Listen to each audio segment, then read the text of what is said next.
मंदसौर में किसानों ने अपनी 1.5 क्विंटल लहसुन की फसल पर लगाई आग। फसल के कम भाव मिलने से था नाराज, अधिकारियों ने दी किसान को धमकी।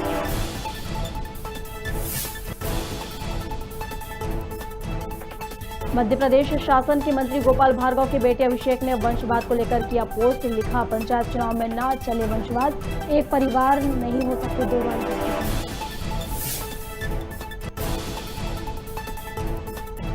सतना के कोरबारा मोड़ पर हुआ भीषण सड़क हादसा। टैंकर और बाइक की भिड़ंत के बाद लगी आग, बाइक सवार 3 लोगों की मौत।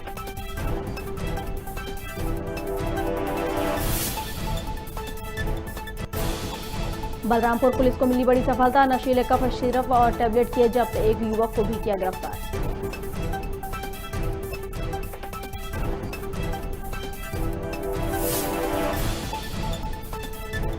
और मध्य प्रदेश में पंचायत चुनाव पर हुआ बड़ा निर्णय। ओबीसी के लिए रिजर्व सीटों पर चुनाव प्रक्रिया रोकी, जिला पंचायत अध्यक्ष पद का आरक्षण भी स्थगित।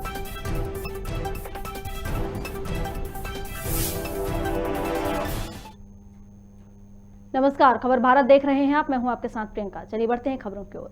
शिवराज सरकार में लोक निर्माण मंत्री गोपाल भार्गव के पुत्र और भारतीय जनता युवा मोर्चा के पूर्व प्रदेश उपाध्यक्ष अभिषेक भार्गव ने मांग उठाई है। कहा कि पंचायत चुनाव में भी वंशवाद न चले। भाजपा के केंद्रीय नेतृत्व में परिवारवाद पर बनी गाइडलाइन का अनुसरण पंचायत चुनाव में भाजपा से जुड़े नेताओं को करना चाहिए। एक साथ एक परिवार में 2 लोग जनप्रतिनिधि नहीं हो सकते। साथ ही उन्होंने अपने फेसबुक पर अपनी बात रखते हुए कहा कि भाजपा ने विधानसभा और लोकसभा के चुनाव में इस गाइडलाइन का पालन किया था, जिसके कारण कई नेता पुत्र टिकट पाने से वंचित रह गए थे।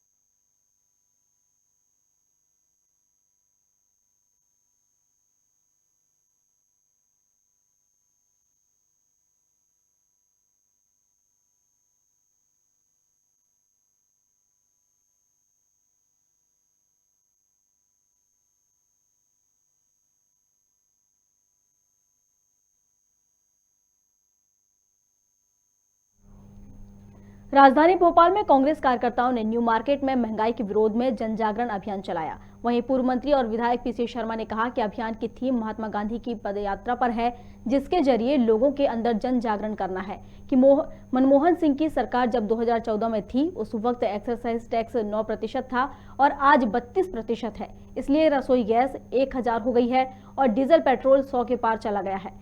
अगर वो टैक्स वापस हो जाए तो 40 रुपए में डीजल पेट्रोल मिलेगा और रसोई गैस 350 रुपए में मिलने लगेगी। जय जय कमलनाथ, जय जय कमलनाथ, जय कमलनाथ, पीसी भाई संघर्ष करो, हम तुम्हारे साथ हैं। जय जय कमलनाथ, जय कमलनाथ, जय जय कमलनाथ, जय कमलनाथ, पीसी भाई संघर्ष करो, हम तुम्हारे साथ हैं। ये जन जागरण अभियान है। आप देखेंगे महात्मा गांधी जो एक दिल्ली में चलता हुआ पदयात्रा करते स्टेचू है, ये थीम इस पे है पदयात्रा। और पदयात्रा करके लोगों के अंदर जन जागरण पैदा करना है कि ये जब मनमोहन सिंह जी की 2014 में सरकार थी तो एक्साइज टैक्स 9% था, आज हो गया 32%। इसीलिए रसोई गैस 1000 हो गई है और डीजल पेट्रोल 100 पार है। अगर वो एक्साइज टैक्स वापस आ जाए तो ये मान के चलिए कि 25-30 रुपये 40 रुपये में डीजल पेट्रोल मिलेगा और 300-350 रुपये में रसोई गैस मिलेगी। हर चीज़ महंगी हो रही है। लॉकडाउन के बाद लोगों के काम धंधे बंद हो गए, बेरोजगार हो गए और महंगाई लगातार बढ़ती जा रही है। आजकल सबसे अच्छा धंधा एक ही हो गया है कि अगर कोई अनुमति मिल जाए कि डीजल पेट्रोल रात को आदमी खरीद ले 5-1 लीटर दोनों चीज़ें और दूसरे दिन बेच दे तो बढ़े हुए भाव में बिक जाएगा। रतलाम में औद्योगिक नीति एवं निवेश प्रोत्साहन विभाग के मंत्री राजवर्धन सिंह का दतीगांव में एक बयान सामने आया है, जहां 8 लेन कॉरिडोर के निर्माण का कार्य धीमी गति से चलने पर मीडिया को बताते हुए उन्होंने कहा, जब बच्चा भी जन्म लेता है तो 9 माह लगता है, इसी तरह सभी कामों के लिए समय लगता है, धैर्य रखिए।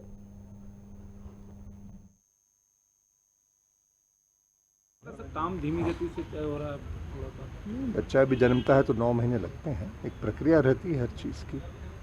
तो इंस्टेंट तो मैगी नूडल बनता है 2 मिनट में, बाकी सब चीज़ों के लिए समय लगता है, वो तो लगेगा। मेरा आपसे प्रार्थना है कि आप धैर्य रखें, आने वाले समय में आपको बहुत लाभ होगा। और 1500 हेक्टेयर बहुत ज़मीन होती है। इतने सालों से भी रतलाम का इंडस्ट्री तो बंद ही होता रहा, चालू तो कुछ हुआ नहीं मेरे ख्याल से। जब इतने साल आपने रतलाम में बड़ा धैर्य रखा है तो कुछ महीनों की तो बात है। मंदसौर की कृषि उपज मंडी में एक किसान ने कम भाव मिलने के कारण अपनी लहसुन की फसल में आग लगा दी। मौके पर पहुंचे मंडी कर्मचारियों ने आग को बुझाया और नाराज किसान को मंडी कार्यालय ले जाकर समझाइश दी। दरअसल फसल बेचने आए शंकर किसान लहसुन के कम दाम सुनकर नाराज हो गया और अपने 1.5 क्विंटल लहसुन के ढेर में आग लगा दी। किसान का कहना है कि फसल की 2.5 लाख रुपए की लागत में 1 लाख रुपए भी नहीं मिल रहे। मामले को मंडी प्रशासन ने नजदीकी थाने पर शासकीय रिपोर्ट दे दी, जहां किसान पर आगे की कार्रवाई की जाएगी।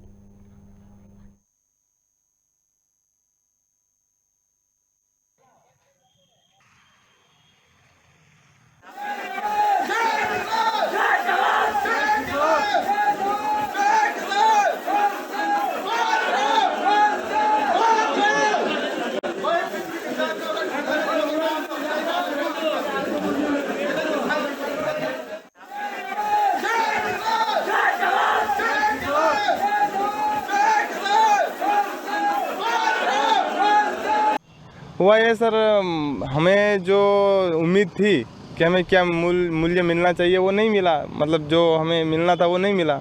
इसलिए मैंने अपनी ही फसल में आग लगा दी। अपनी खुद की फसल थी वो, मेरी खुद की।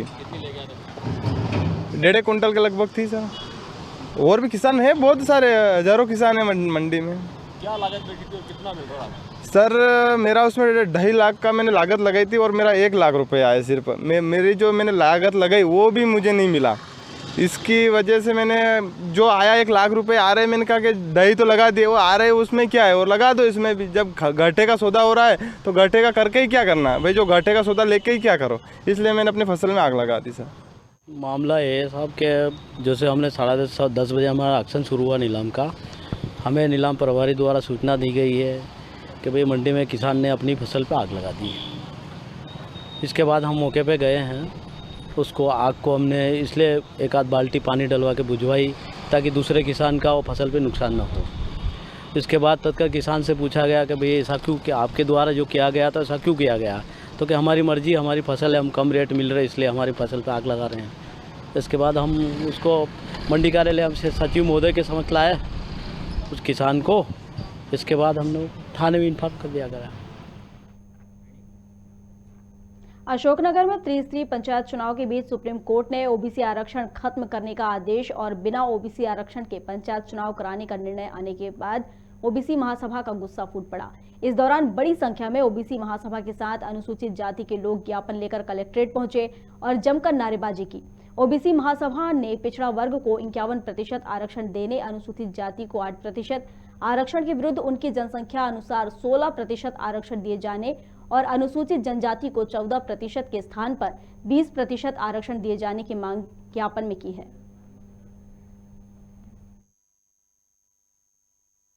नहीं किसी से भीख मांगते, हम अपना अधिकार मांगते। ओबीसी महासभा जिंदाबाद, 52% आरक्षण लागू करो, लागू करो, लागू करो।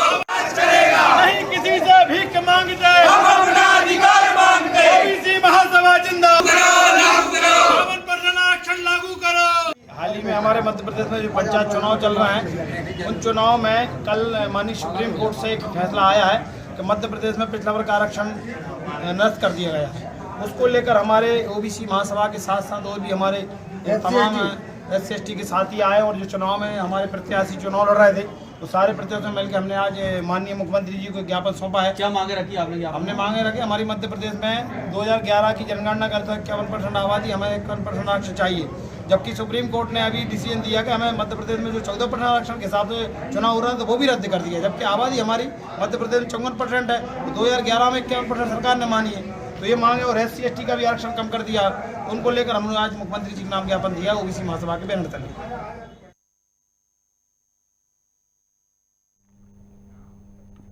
बलरामपुर जिले के रामानुगंज शासकीय लरंग साय महाविद्यालय में विद्यार्थियों और प्राचार्य के बीच विवाद थमने का नाम नहीं ले रहा है। बीते दिनों उच्च शिक्षा विभाग ने महाविद्यालय के प्राचार्य आरबी सोनवानी को गलत ठहराते हुए निलंबित कर दिया था, लेकिन अब वापस राज्य शासन द्वारा प्राचार्य के निलंबन को शून्य घोषित कर दिया गया है, जिसके विरोध में महाविद्यालय के छात्र छात्राओं और एबीवीपी पदाधिकारियों ने विरोध प्रदर्शन कर मुख्यमंत्री का पुतला फूंका। बता दें कि प्राचार्य आरबी सोनवानी के खिलाफ छात्राओं ने अभद्रता व प्रताड़ना के आरोप लगाए थे।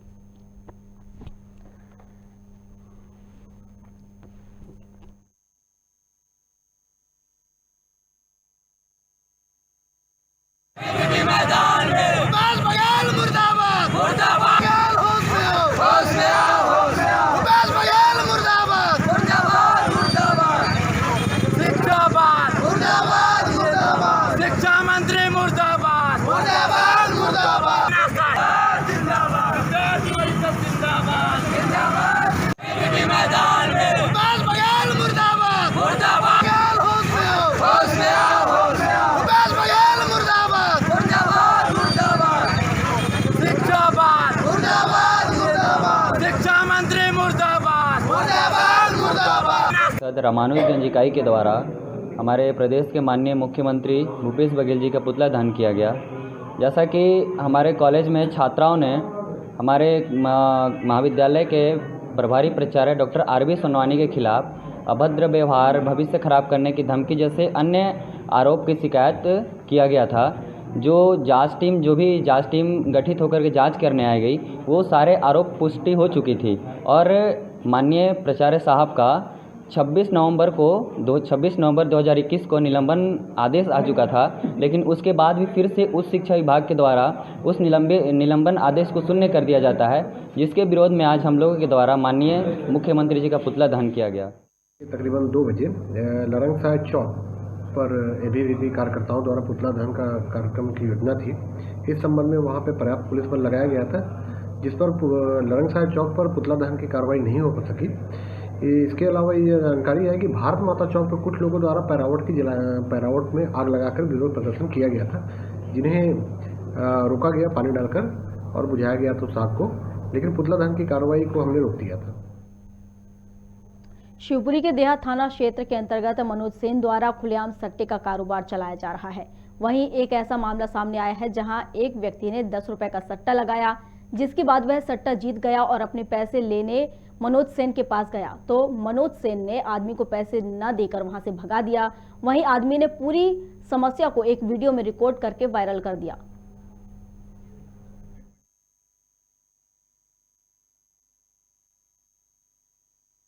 क्या समस्या है तुम्हारी? सर मेरे पास ही थी सट्टे की, ठीक है, ऐसे भी इसमें जो हुई थी, तो मैंने वो पैसे नहीं दिए, पेमेंट नहीं दिया। कौन ने? नाउ ने। कौन नाउ? मनोज नाउ ने। मनोज। मनोज? हाँ। पूरा नाम बताओ। सेन। पूरा नाम बोलो ना। मनोज सेन। मनोज सेन। ये कहाँ रहता है ये? जी रहता है पुरानी शिवपुरी कहाँ पे? राजपुरा रोड में। राजपुरा रोड पे रहता है। तो वो ऐसा सुनने में तो ऐसा है कि कहीं कोई सट्टा वट्टा काम नहीं चल रहा देहात थाने क्षेत्र में? नहीं चल रहा सट्टा। चल रहा है? हाँ। तुमने खुद ने लगाया था क्या? मैंने लगाया था। हाँ मैंने लगाया था। कब लगाया था? कल लगाया था नाइट में। तो क्या हुआ इसमें? इसमें मेरी 10 रुपये की जो फंसी है, इसमें मेरे पेमेंट नहीं दिया। क्या समस्या है तुम्हारी? सर मेरे पास ही थी सट्टे की, ठीक है, ऐसे भी इसमें जो हुई थी, तो मैंने वो पैसे नहीं दिए, पेमेंट नहीं दिया। कौन ने? नाउ ने। कौन नाउ? वीडियो भी मैंने देखा नहीं है, वीडियो के बारे में आप बता रहे हैं और उसका क्या नाम है इस बारे में भी अभी आपने बताया नहीं मुझे, लेकिन अगर ऐसा कोई चल रहा है तो उसके खिलाफ कार्रवाई की जाएगी और सट्टे का केस बनाया जाएगा। सट्टा चला रहा है तो उसके ऊपर सख्त कार्रवाई की जाएगी। उस वीडियो में साफ साफ तौर पे वो जो बंदा है वो राजपुरा रोड पे एक मनोज सेन का नाम ले रहा है। उसमें मनोज सेन के ऊपर पिछले महीने 24 तारीख को एक सट्टे का केस बनाया गया था, उसको सट्टा खिलाते पकड़ा गया था और अगर आपके द्वारा उसको सट्टा बताया गया कि वो सट्टा खिला रहा है तो उसके ऊपर फिर दबिश दी जाकर फिर इसके ऊपर कार्रवाई की जाएगी। पूर्व में भी उसके ऊपर करीबन 10 अपराध सट्टे के पंजीबद्ध किए जा चुके हैं और अगर वो दोबारा ऐसे में सर पुलिस की कड़ी कार्रवाई क्यों नहीं करती ऐसे लोगों पर?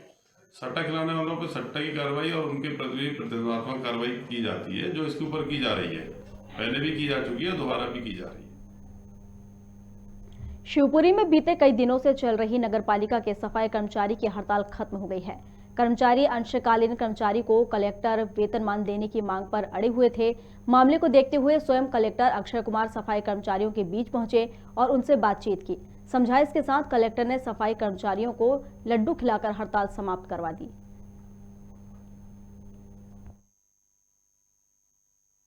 आज प्रदेश में और देश में स्वच्छता अभियान चल रहा है और स्वच्छता अभियान में सबसे अधिक योगदान आप लोगों का है।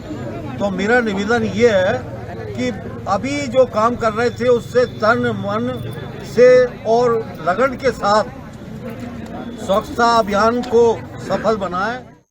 आज मूल बात ये थी कि सब लोगों की शक कि शहर कूड़े का ढेर बन रहा धीरे करके, इतनी गंदगी हो रही है जी।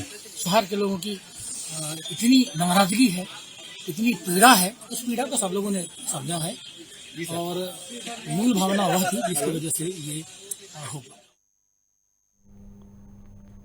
चिकित्सा शिक्षा मंत्री विश्वास सारंग ने कोरोना पर बयान दिया और कहा कि प्रदेश में पिछले 24 घंटे में 21 नए केस सामने आए हैं। वहीं एक्टिव केस की संख्या 181 है।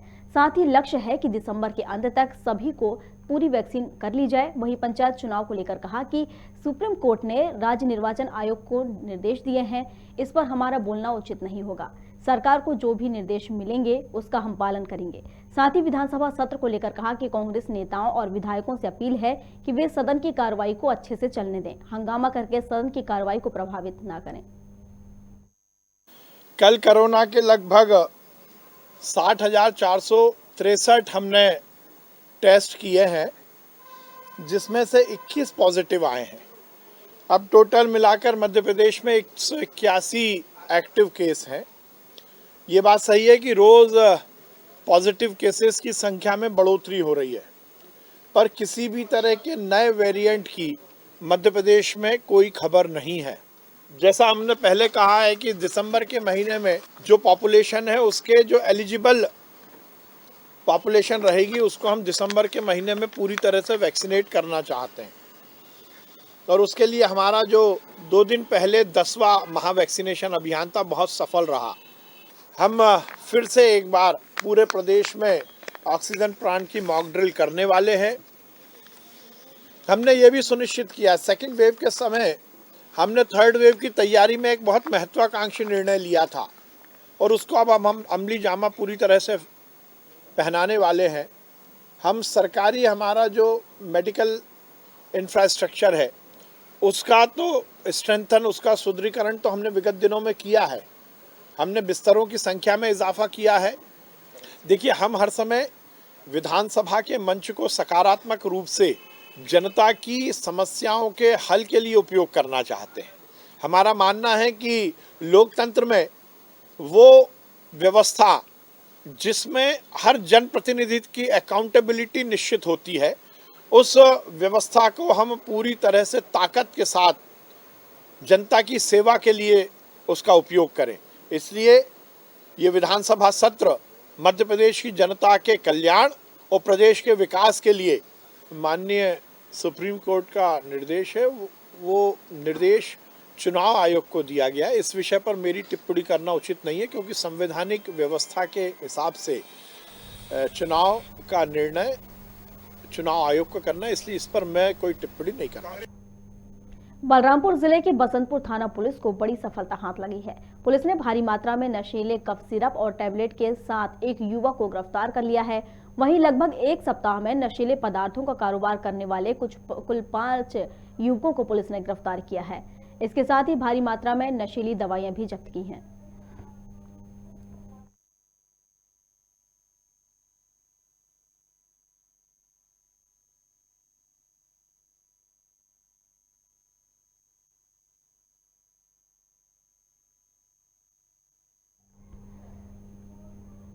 सतना के मैहर उचेहरा मार्ग पर कोरवारा मोड़ पर हुए भीषण हादसे में 3 लोगों की मौत हो गई है। हादसा डीजल से भरे टैंकर के कारण हुआ। दरअसल इस टैंकर से एक तेज रफ्तार बाइक टकरा गई, जिसके बाद टैंकर में आग लग गई, साथ ही बाइक भी जलकर खाक हो गई। वहीं बाइक पर सवार तीनों लोगों की मौके पर ही मौत हो गई। सतना प्रवास पर आए प्रभारी मंत्री विजय शाह ने घटनास्थल पहुंचकर स्थिति का जायजा लिया और मृतकों के परिजनों को सांत्वना देने के साथ ही 5-5 हजार की राशि भी परिजनों को देने की घोषणा की।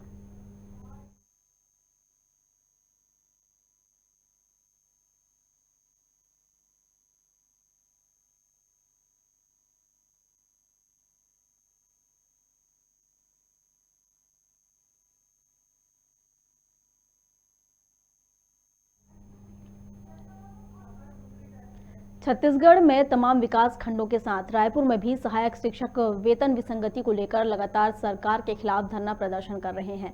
शिक्षा मंत्री डॉक्टर प्रेमसाय सिंह टेकाम के विधानसभा क्षेत्र ब्राइफनगर में वेतन विसंगति को लेकर सामूहिक रूप से अवकाश लेकर सहायक शिक्षक हड़ताल कर रहे हैं। वहीं शिक्षकों ने शिक्षा मंत्री के खिलाफ कड़ा रुख अपनाते हुए कहा कि भाजपा सरकार शिक्षा कर्मियों की बातों को लेकर अनसुना करती है, जिसका परिणाम वे भुगत चुके हैं।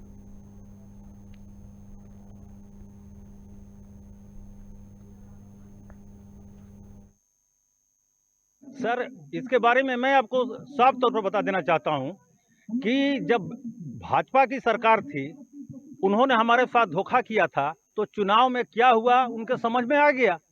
और अभी हमारे साथ यदि छलावा होता है, हमारे वेतन विसंगति को दूर नहीं करते हैं, और दूर नहीं करने का प्रश्न ही नहीं उठता कि दूर क्यों नहीं होगा। हमारा वेतन विसंगति जब तक दूर नहीं होगा, हम वापस जाएंगे ही नहीं, कोई शासकीय कार्य नहीं करेंगे, स्कूल में तालाबंदी भी करेंगे। इसके लिए शासन को जो करना होगा हमारा करे।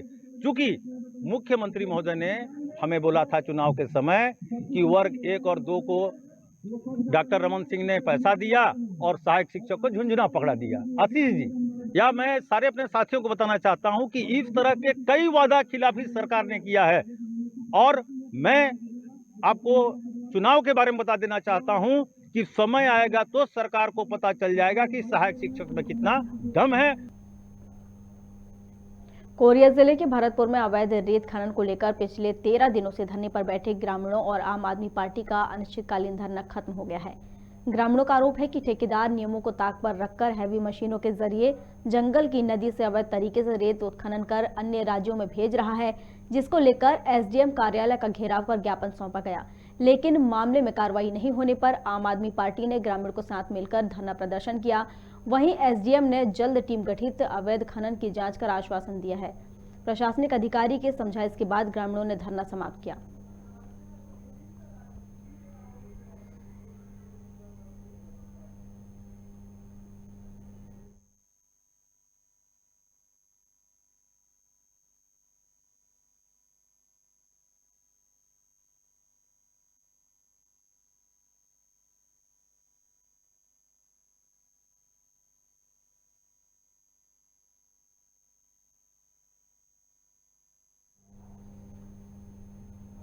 सतना के शासकीय स्वशासी स्नातकोत्तर महाविद्यालय में स्मार्ट सिटी पार्क के निर्माण पर सैकड़ों छात्रों ने विरोध किया। साथ ही नगर निगम पहुंचकर कमिश्नर को ज्ञापन सौंपा और समस्या को जल्द हल करवाने की मांग की। छात्रों का कहना है कि भविष्य में महाविद्यालय का विस्तार और विकास होगा तो जमीन बहुत कम पड़ेगी, जिससे विकास नहीं हो पाएगा। वहीं डिग्री कॉलेज के छात्रों ने समस्या का हल नहीं निकलने पर आंदोलन करने की चेतावनी दी है।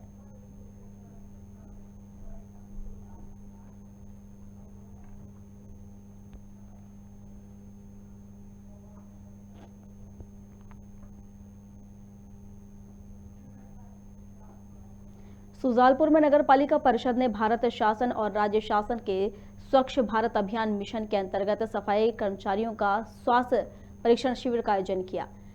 कार्यक्रम युवराज क्लब में आयोजन किया गया, जिसमें नगर पालिका परिषद में कार्यरत लगभग 235 स्वच्छता परिवार, स्वच्छता सैनिक और सफाई कर्मचारियों का स्वास्थ्य परीक्षण हुआ। इस दौरान मुख्य रूप से नगर पालिका CMO श्रीमती निगहत सुल्ताना और मोहन परमार का सराहनीय सहयोग रहा।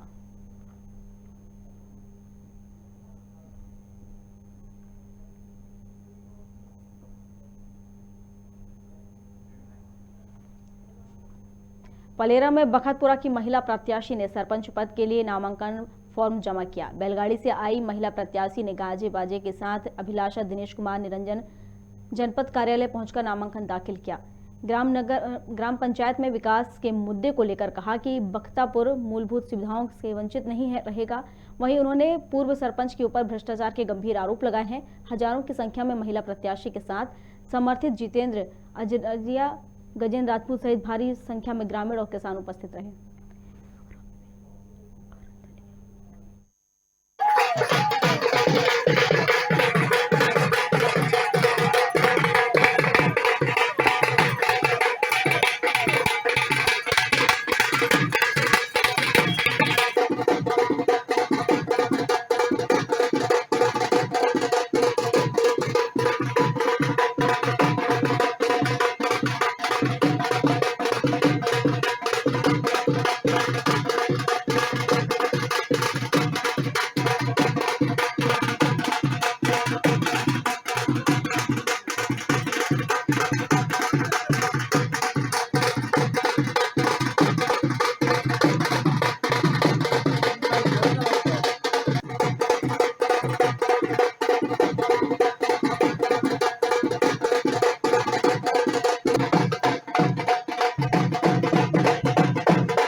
देखिए, हम किसान के बेटे हैं। आज हमने ग्राम पंचायत सरपंच पद हेतु बखतपुरा से दाखिल खारिज किया है और गाड़ी बैल के माध्यम से हम पूरे नगर से होते हुए आए हैं। सभी लोगों का प्रेम स्नेह, सभी ग्रामवासी हमारे साथ हैं और हमारी जीत भी पक्की है। अब हम इन मुद्दों को लेकर देखिए, हमारा सबसे पहला मुद्दा रहेगा कि हमारे जो बच्चे हैं उनको निःशुल्क शिक्षा प्रदान करेंगे। इसके अलावा जो भी शासकीय प्राइवेट स्कूल ग्राम पंचायत में संचालित है उन पर विशेष फोकस रहेगा। अगर कोई भी टीचर अनियमितताएं बरतता है तो उसका सीधा ट्रांसफ़र किया जाएगा और नया टीचर उसकी जगह पे उपस्थित होगा। इसके अलावा पानी की बिल्कुल भी समस्या नहीं होगी। टंकी का निर्माण होगा, हर घर में टोंटी के माध्यम से पानी पहुंचेगा। इसके अलावा अगर कोई किसान हमारा ग्रामवासी बीमार है तो उसके लिए वाहन की सुविधा निःशुल्क होगी। हर प्रकार से किसानों की सेवा के लिए 24 घंटे तत्पर रहेंगे। हर एक सड़क पक्की होगी और ग्राम पंचायत का सौंदर्यीकरण किया जाएगा और किसी भी प्रकार की ग्राम पंचायत में किसान भाइयों को समस्या नहीं होने देंगे। खबर भारत में खबरों का सिलसिला लगातार जारी है। अधिक अपडेट्स के लिए आप बने रहिए हमारे साथ और देखते रहिए खबर भारत। नमस्कार।